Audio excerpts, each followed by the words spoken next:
Boa tarde, eu sou Ligiane Ciola de O Fato Maringá, mais uma vez aqui para a gente falar com você quais são as notícias que a gente traz de destaques no portal fatomaringá.com.br. A minha convidada de hoje para participar junto comigo dessa discussão e análise do site é a jornalista Silvia Cautiolari. Ela já está presente, vamos lá.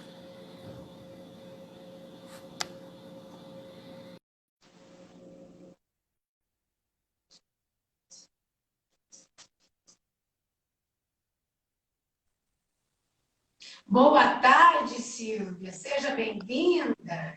Olá, boa tarde a você e a todos. Nós, geralmente, quando iniciamos, a gente começa falando da previsão do tempo, né? Mas hoje já é 3 horas da tarde, ela vai ficar lá no final, porque tem coisa para falar da previsão do tempo hoje também. É verdade, é verdade. Então, Silvia, a primeira notícia que é destaque hoje no portal é sobre a greve do transporte público na cidade, que vai colocar em deságio, né, toda essa população que tem necessidade do transporte público. Eu vou te mostrar agora o que nós preparamos. Olha só, você pode ver no portal. Imagem surreal do nosso terminal vazio e ainda pessoas esperando ônibus. Você acredita? O que nós temos aí, Carlos? Bom, ocorre que hoje pela manhã houve um encontro, uma reunião de conciliação. Na verdade, essa é a segunda reunião de conciliação entre os trabalhadores, representados, obviamente, pelo sindicato, e pelas empresas. São duas empresas, né? Uma de transporte público urbano e outra de transporte público metropolitano. Hoje pela manhã, antes dessa reunião de conciliação, aconteceu uma assembleia na porta das garagens e os trabalhadores decidiram ficar 100% em greve. Foi, na verdade, uma desobediência a uma determinação da desembargadora Ildos, não me recordo exatamente o nome, estabeleceu que 70% dos trabalhadores deveriam estar à disposição, né? No primeiro dia, nós estivemos lá no terminal e lá estava tudo bloqueado. O sindicato nos informou que os ônibus estavam rodando por fora, nós não colocamos essa informação em questão, não quisemos fazer muita discussão, mesmo porque o clima lá já era um pouco acirrado. Ontem houve problemas com uma equipe de jornalistas de uma outra televisão. Em resumo, hoje eles decidiram ficar parados. E aí aconteceu essa reunião de conciliação que não deu em nada, porque a empresa alega sempre que não tem dinheiro. O poder público está, nesse momento, impedido de fazer repasses para ajudar a subsidiar o transporte público. Tem que encontrar uma forma que seja aceita, né? Ou seja, tá. E a situação gravíssima é que nós vimos lá e ouvimos lá das pessoas que estão precisando do transporte público, que estão pagando para vir trabalhar. Estão sendo, e há casos, ninguém quis gravar com a gente sobre isso, mas nos garantiram lá, e se houve inclusive uma pessoa dizendo no vídeo que nós fizemos lá ao vivo, que o Uber está aproveitando alguns da situação. Esse é o Brasil, Silvia? É o Brasil que queremos? Lembra dessa campanha, né? Infelizmente, é uma luta de forças desiguais, né? Como bem falou o Leonel, a gente está numa fase eleitoral, né, de pré-campanha, em que há essa proibição legal de repasses. Também tem o lado da empresa, né, que já está havendo uma grande redução no número de usuários, quer dizer, eu deduzo que eles também estejam em déficit, né?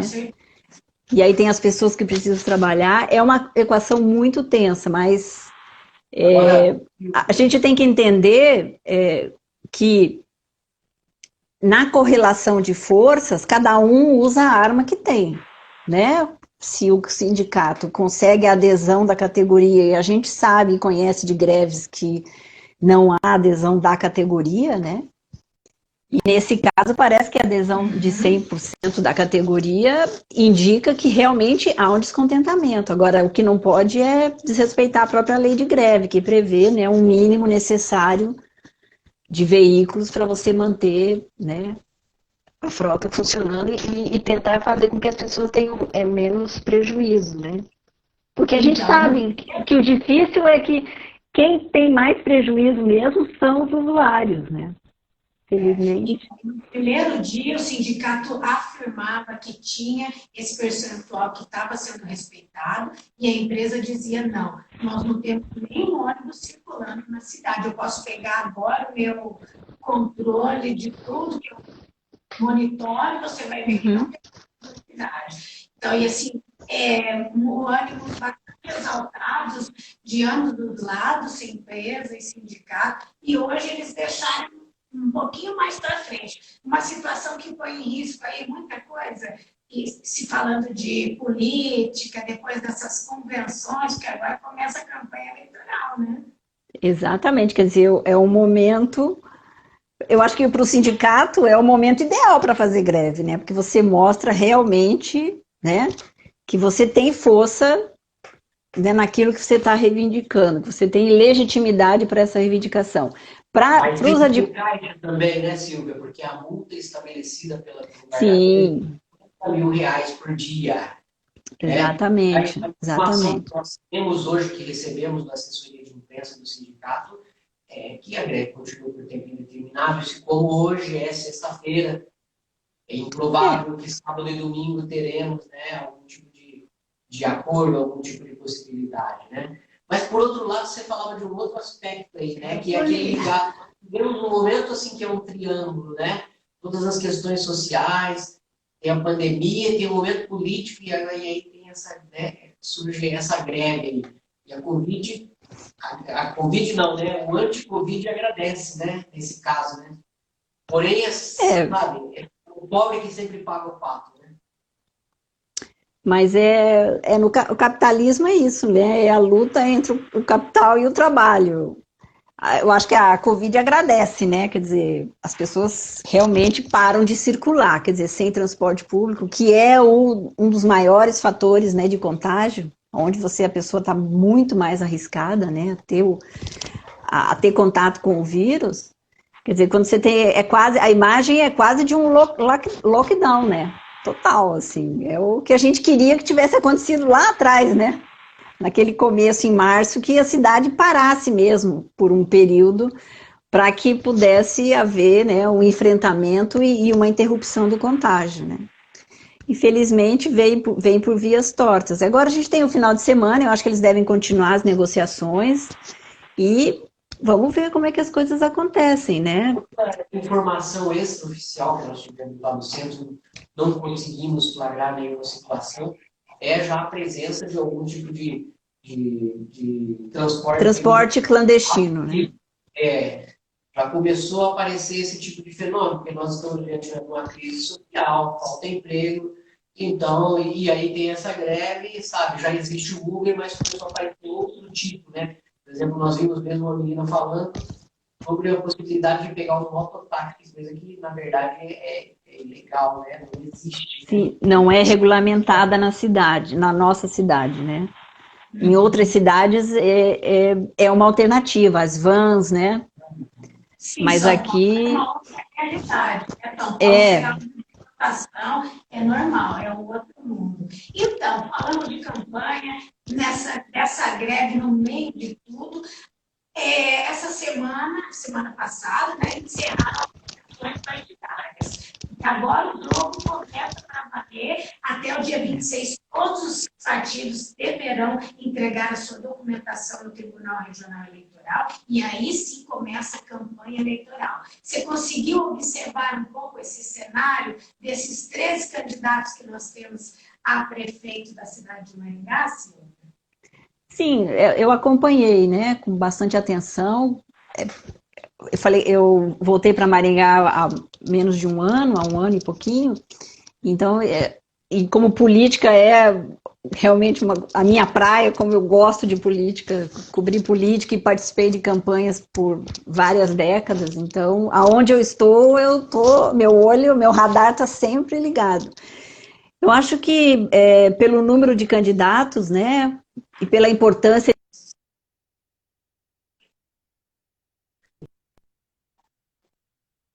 em condições, até o dia 27 a gente vai saber se tem algum ou outro problema, né, nessas candidaturas, que agora é a fase dos registros, abertura de contas, né, essa questão toda. E eu achei interessante que serão 2 mulheres candidatas, né. Sim. Acho que teria sido bem interessante se o nosso prefeito tivesse conseguido ter uma vice-mulher, né, que é uma tendência realmente, né, ampliar essa participação feminina nas esferas de poder. São muitos candidatos, né, Silvia? São Londrina, 4... Terá 9 candidatos. Londrina é bem maior do que Maringá. Nós vamos ter 13, isso porque 2 renunciaram logo após a convenção, né? Mas um foi para vice, quer dizer, né? O Peluso foi para vice, então. PDT, que não queria nada com o PT, mas que historicamente no Brasil sempre foram alianças. Foram aliados, né? Agora voltaram a ser aliados novamente. Mas essa é a mágica da política. A política, eu gosto de uma definição que eu ouvi há muito tempo, assim, é a arte de engolir sapos, entendeu? E o PDT faz essa aliança com o PT aqui, uma aliança que não foi possível em Curitiba, porque o PDT e o PT se uniram na eleição do Gustavo Fruit, e foi eleito, era Miriam Gonçalves, a vice, né, do PT, e que acabou não vingando porque ele não se reelegeu. E agora, né, o PDT está saindo com uma chapa pura em Curitiba. Não havia essa disposição de uma frente, né, de esquerda lá, com PV, PSOL, né, o PT indicando a vice de novo do PDT, mas realmente não vingou. O PT também está saindo com uma chapa pura. Agora, se a gente for olhar, por exemplo, Salvador, o PDT está aliado com a CM Neto, do DEM, né? Então, cada lugar é um lugar, né? Aqui nós temos um candidato pelo DEM, né? O que é engraçado aqui é perceber, a gente acompanhou muito aí, né, assim, essa transição de pessoas, né, que estavam em partidos, e aí, de repente, como mudou o formato, né, da eleição, não há mais a coligação, né, entre vereadores, então ela passou a ser proporcional, mas dentro da chapa, né? A coisa só a chapa majoritária, né? A majoritária ainda pode. Aí começamos a ver muita gente procurando partido para evitar concorrência, né, com candidatos que são considerados.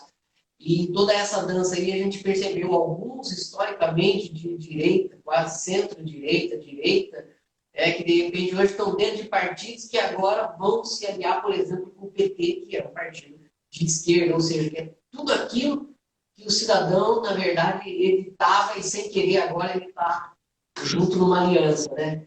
Estranha essa coisa, faz parte, né? Mas é isso, essa é a idiosincrasia da própria política. A própria política permite, né, esses arranjos, né? Por quê? Porque todos querem conquistar o poder, todos querem ser vitoriosos. E aí você vê aqui em Maringá, o único partido, né, que conseguiu ter uma coligação, né, na majoritária é a do Ulisses Maia, que está no poder, né, que vai ter a Rede e o MDB já no primeiro turno, né, porque normalmente o primeiro turno é para que os partidos e os candidatos possam apresentar suas ideias, né, e as coligações, elas acontecem mais no segundo turno, com quem vai para o segundo turno, e aí há aquilo que você coloca, há essa acomodação, né, ideológica das várias frentes, que no segundo turno, né, o ideal seria no primeiro já, mas É normal, sempre é normal. Sempre no primeiro turno é o momento do partido colocar, né, as suas ideias Mostrar quanto vale.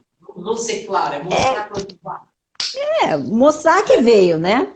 Eu tenho 4, 5%, o que eu valho agora nesse segundo turno? É isso. Exatamente, né? exatamente. E ainda no segundo turno. Não vamos ter muito isso, né? Vamos. Mas esse é o jogo, né? A gente quer, quando você entra numa disputa política, você quer ter desempenho, né? Não é à toa que nós temos 15 vagas na Câmara e 418 candidatos, né? Entre homens e mulheres. E é isso. Vamos ver como é que vai ser o coeficiente eleitoral, né? Para ver qual vai ser a maior bancada. Vamos ver se o Ulisses Maia consegue ter um bom desempenho, quer dizer, ele, acho que de todos, né, na máquina, ele é o que mais vai sofrer, porque já começa com a greve, né? Já tinha a pandemia, antes já tinha uma recessão econômica, né? Quer dizer, tudo isso está na conta dele agora. O eleitor vai ter que, né? E é como eu sempre digo, a eleição municipal ela é a eleição que está mais próxima do eleitor, né? A deputado estadual, governador, a pessoa está mais longe, né? O candidato. Então qualquer que seja o governador, qualquer que seja o deputado, não me importa. Mas o prefeito e o vereador, eles são fundamentais para a vida, para o dia a dia do cidadão. Então, a participação é muito maior. Por isso que é uma eleição muito, muito, muito difícil da disputa de votos. É a mais difícil que tem. Ficando um pouquinho no ambiente, um pouquinho mais para o lado da justiça, e sempre falando de política, e falando também, na verdade, de Covid, de pandemia, né? E de ambientes coletivos, né? Nós vimos toda uma preparação seleta, com distribuição de no máximo 20 assentos dentro de um ambiente super protegido para a posse do Fux. E aí o que acontece? Um monte de gente contagiada. O último foi o Aras.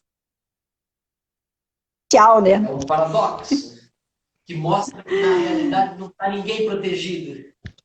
Não, e não levando a sério, né? Eu li, inclusive, uma notinha dizendo que foi exigência do Fux ter presença de pessoas. Ele queria as pessoas lá. Quer dizer, já mostra um pouco a personalidade da pessoa, né? Mas era pouquíssimo, vamos dizer, eram pouquíssimas pessoas. E isso mostra um ambiente super protegido como aquele lá. Imagine um ônibus do transporte público urbano às 18 horas. Imagina um almoço de família com 20 pessoas, como é que não é? Não tem diferença nenhuma entre a posse do ministro do STF e o almoço de família, né? O risco é o mesmo, o vírus é o mesmo, né? As pessoas precisam compreender esse perigo, sabe? O motivo do distanciamento, do uso da máscara, dos cuidados, né, sanitários. Porque senão nós não vamos sair nunca dessa. A Europa mesmo agora está, né, a própria Itália está registrando mais casos agora do que março. Está testando mais, tudo bem, mas a luz vermelha deles já acendeu, né? A Europa toda. Países, é bem isso mesmo. E os especialistas já tinham alertado que a segunda onda, ela vem muito mais feroz que a primeira. Eles esperavam, mas chegou mais rápido. Então, Silvia, sempre bom ter você aqui, mas agora vamos falar do tempo, né? Porque o calor está demais, está um céu cinzento. Você olhou para o céu hoje? Você viu como está tudo? Saí bem cedo para ir ao médico e, cara, muita poluição, né? Muita poluição. Esse céu nublado é pura poluição. Não só das nossas queimadas, né? Não só das nossas próprias queimadas no entorno, mas os ventos lá da Amazônia que estão passando pelo Pantanal. De possibilidade de chuva preta em São Paulo. Sim. Nossa, problemas respiratórios muito graves. E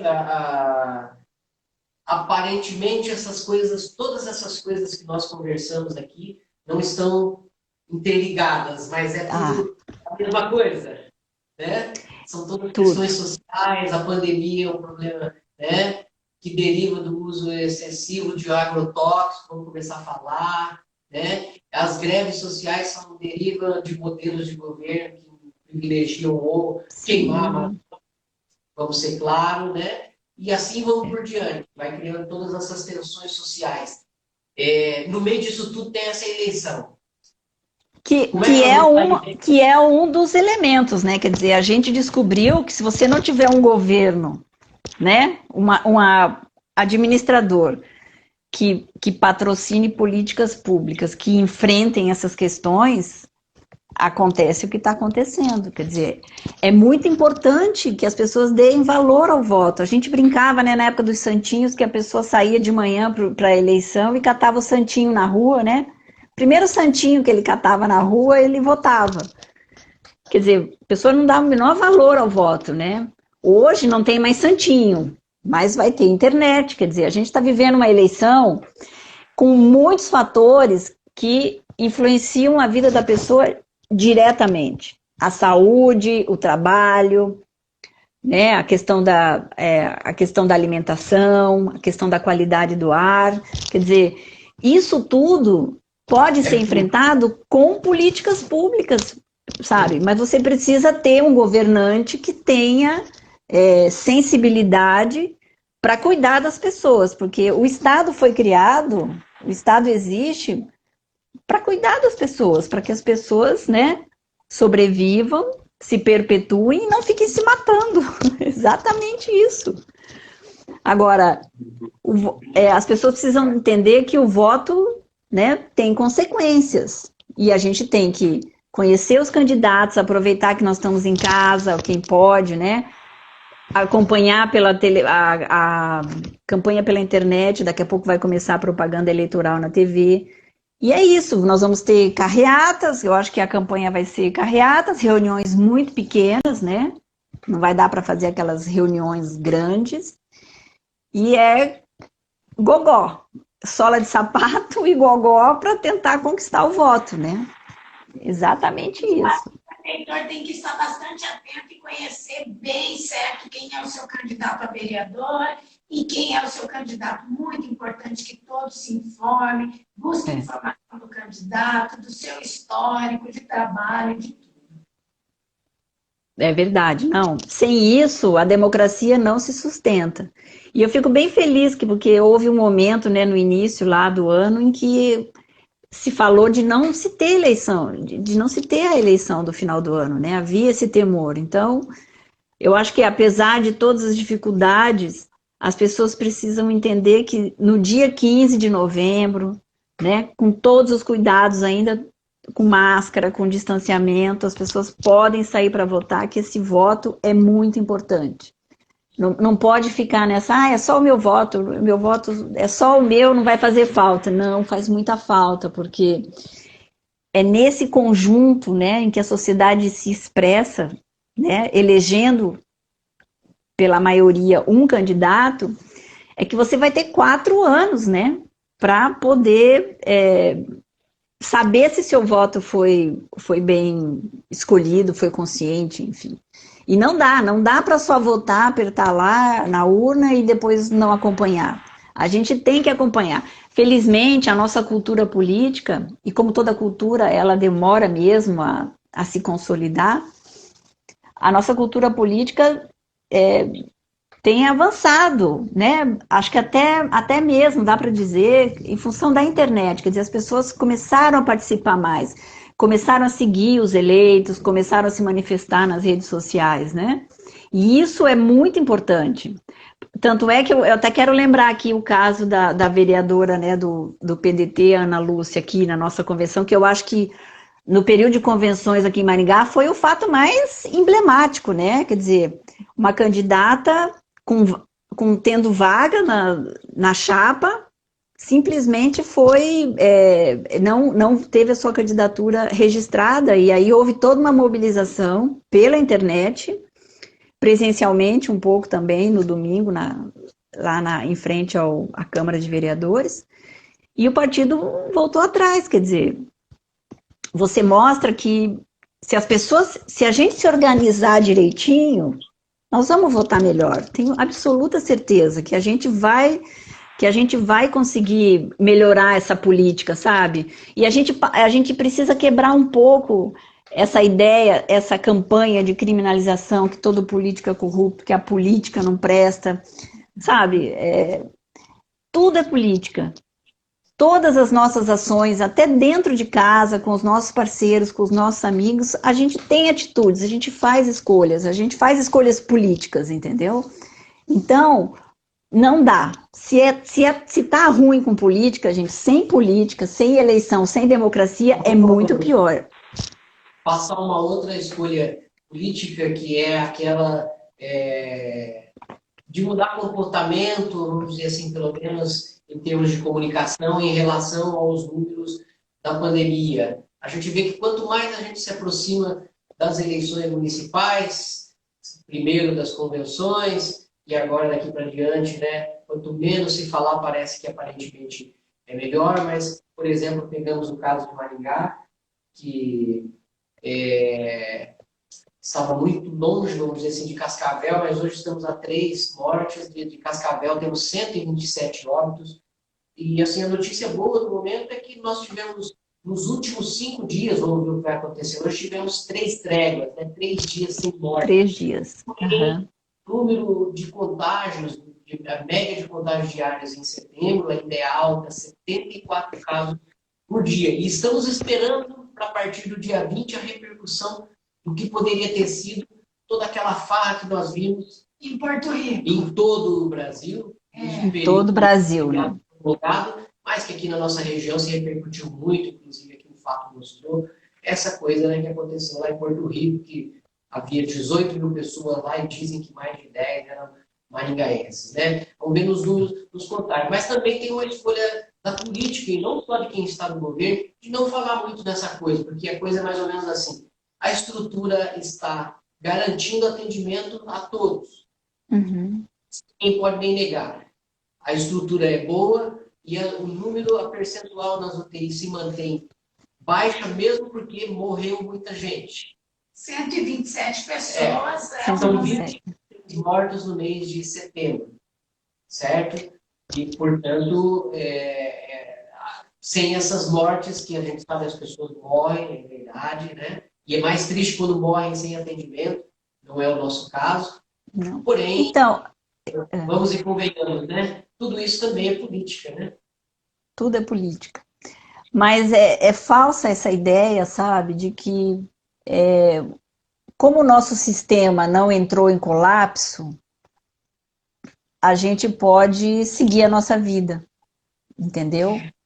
Porque quanto mais pessoas se contaminarem, mais chances de um percentual desenvolver as formas graves. Tanto é que Maringá nunca passou, acho que de 75%, 80%, né, da capacidade, quer dizer, sempre houve capacidade de atendimento, e mesmo assim morreram 127 pessoas. Mesma coisa, o Paraná realmente, né, não teve o seu, tirando algumas cidades, né, do oeste principalmente, mas o Paraná se manteve na média de atendimento, quer dizer, a gente não viu o que aconteceu no Amazonas, né? Ou no Nordeste, em que as pessoas não tinham. Então, não tiveram condições de ser atendida. Aqui ninguém teve que esperar por um leito. Mas não faz sentido você se arriscar a ser contaminado se você não sabe, quer dizer, se você não sabe qual vai ser a dinâmica do vírus em você. Porque a gente tem todos os perfis, né? Não só os com comorbidade, não só os idosos, né? Tem gente saudável, atleta, que está morrendo, e isso está acontecendo no mundo inteiro, né? Bom, mas então é preciso ter cuidado.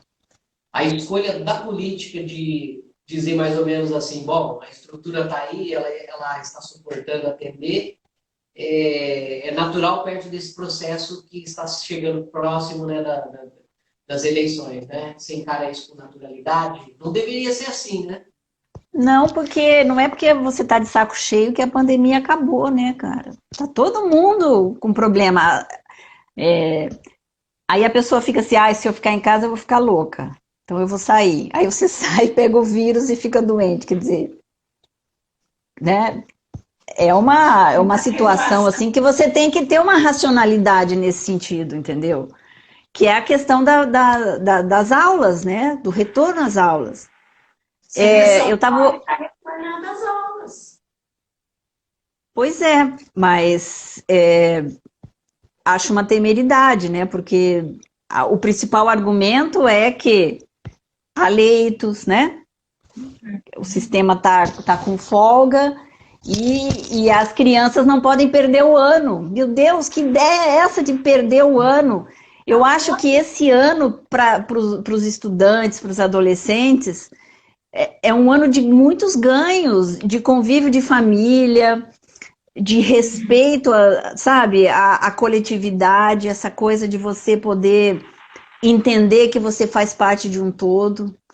Esse é um grande ganho. Isso é a tal da escola da vida, né? Porque muitos pedagogos até falam, né, que as famílias terceirizaram não só a educação dos seus filhos, mas a própria civilização, porque quem educa é a escola, mas quem confirma, quem torna esse jovem um cidadão, quem civiliza esse cidadão é a família. E as famílias tiveram que voltar a conviver, e esse é um processo muito rico, né? Claro, tem muita gente que não tem condições, mora em lugares, né, que não com muita gente, que não permite, que não tem acesso à internet, quer dizer, há várias questões, quer dizer, a pandemia, ela jogou um holofote sobre as nossas desigualdades, mas é isso que o governo tem que... Estava lendo um material, você falou de classe social, distribuição, e o passar fome, né? Você não fala mais que falta comida, passa fome, é insegurança alimentar, né? Sim. Né? Não é mais o cidadão passa fome, não tem um prato de comida. Existe insegurança alimentar no país. O que é um retrocesso, porque a gente já tinha avançado muito nas políticas sociais para amparar, né? Acho que o grande erro, o grande equívoco da política nacional da questão do auxílio emergencial foi não ter firmado uma parceria com prefeituras e governos, porque ninguém melhor para conhecer quais as famílias em mais situação de vulnerabilidade que as prefeituras. Para isso que a gente tem os agentes de saúde, que são pessoas que conhecem a realidade, sabe? E com o fim do auxílio emergencial agora, muitas pessoas vão depender de doações e vão depender de essa conta vai cair para as prefeituras, com certeza. Vai aumentar. Entendeu?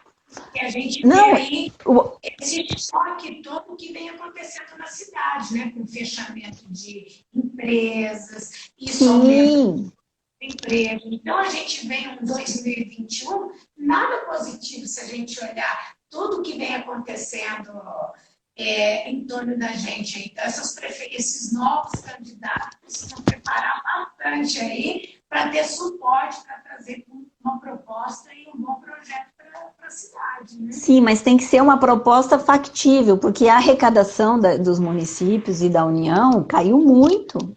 Essa arrecadação vai cair muito mais ainda. Entendeu? Então não adianta dizer eu vou dar creche para todo mundo, eu vou ajudar todo mundo. Não funciona assim. Quem falar isso para você, desconfia. As pessoas têm que começar a desconfiar. Se você receber no WhatsApp lá que você vai ganhar uma cesta básica se votar em alguém, né? Porque a pessoa vai atender os pobres, pelo amor de Deus, né? Não dá mais para cair nesse conto do vigário.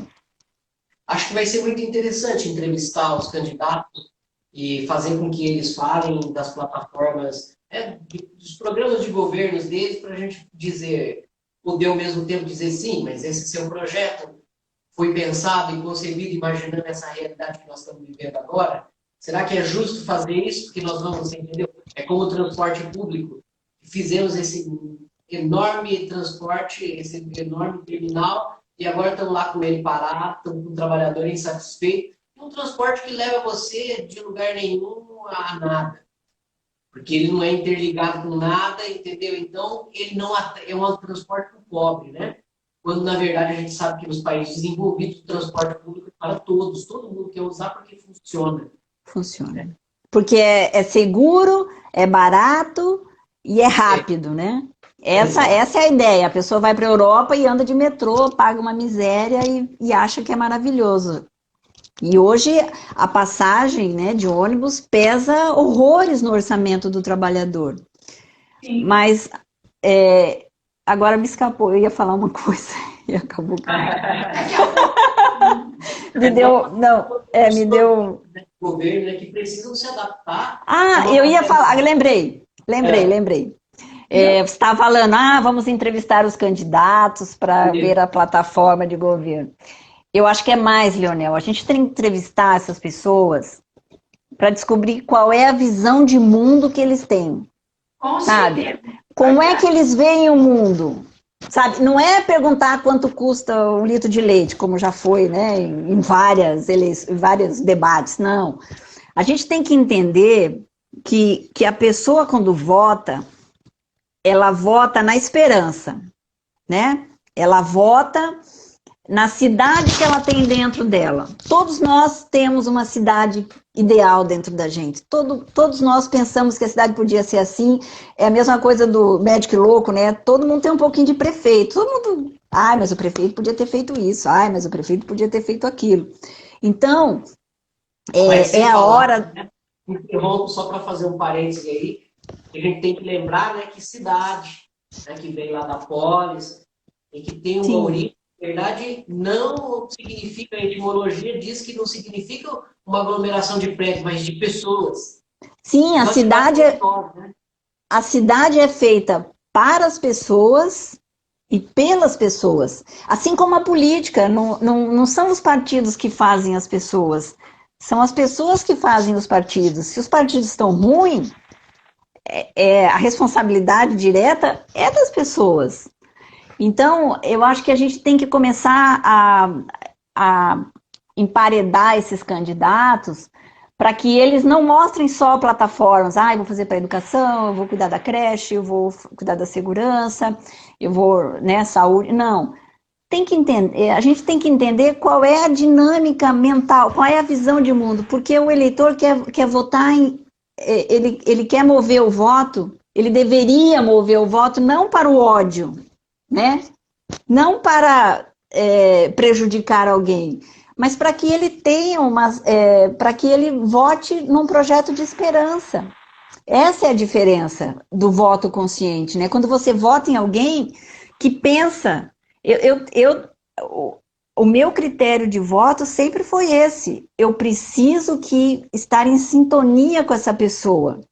Eu preciso saber, e aí eu vou fundo e pesquiso a vida, pesquiso o que ele disse, leio, acompanho, para que eu possa entender se ele pensa como eu pensaria.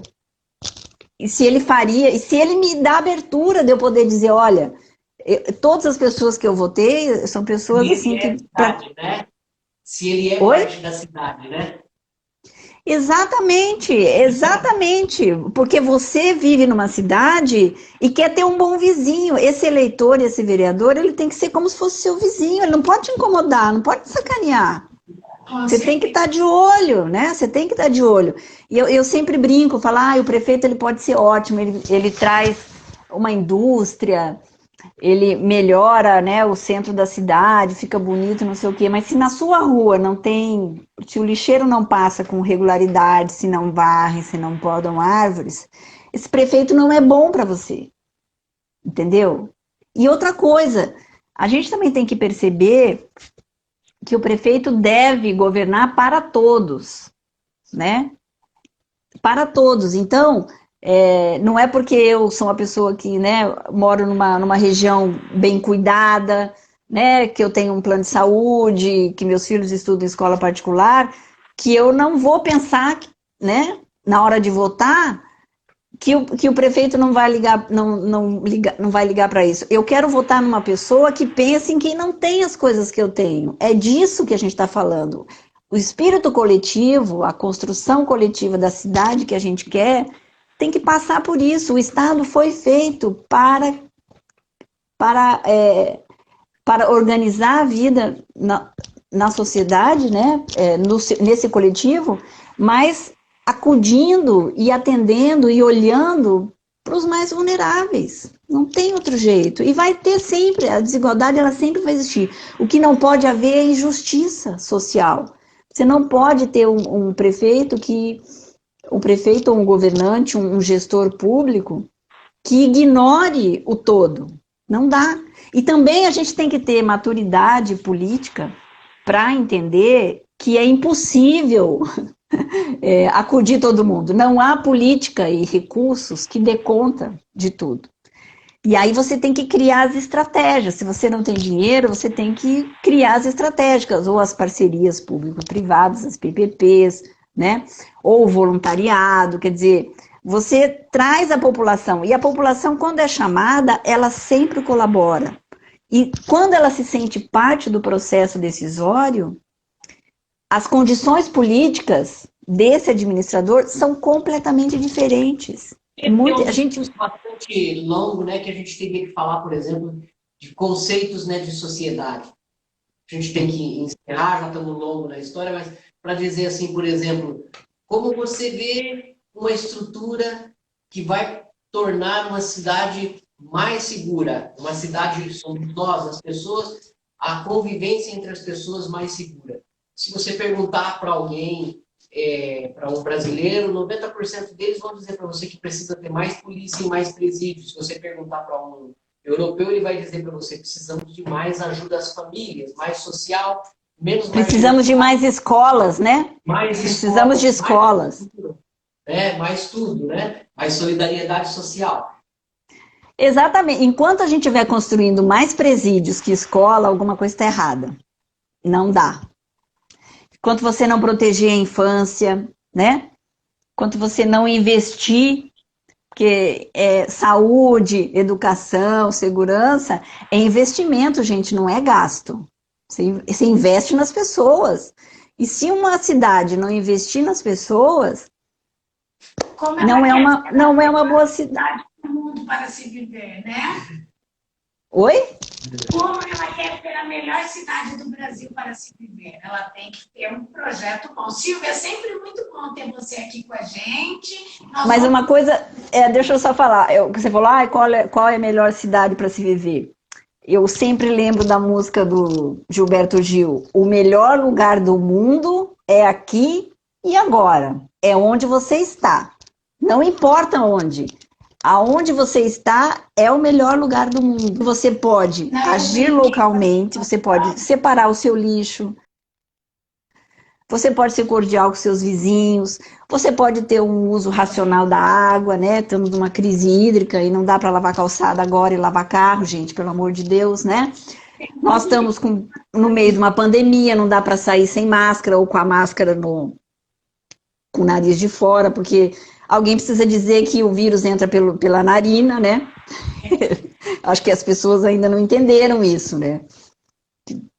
Quer dizer, então assim, ou você transforma esse lugar como um lugar bom para todo mundo viver, não só para você, ou então a gente vai voltar para a caverna daqui a pouquinho. Nós já estamos... Ô, Silvia, a minha brincadeira contigo foi porque é o slogan, né, da administração. E diz que Maringá é a melhor cidade para se... Não estou te ouvindo. Não está me ouvindo? Ok, então nós vamos encerrar e a gente volta semana que vem. Tá bom, então. Um abraço. Um abraço, até. Até. Então, nós conversamos com Silvia Cautiolari, trazendo aí as principais informações do nosso portal, fatomaringá.com.br. A última notícia que nós colocamos agora à tarde é sobre a questão da greve do transporte público que prossegue ainda esse final de semana. Só segunda-feira teremos novas informações a respeito e nós podemos entrar no ar a qualquer momento com mais informações da cidade de Maringá. Ligiane Ciola e José Carlos Leonel, de O Fato Maringá.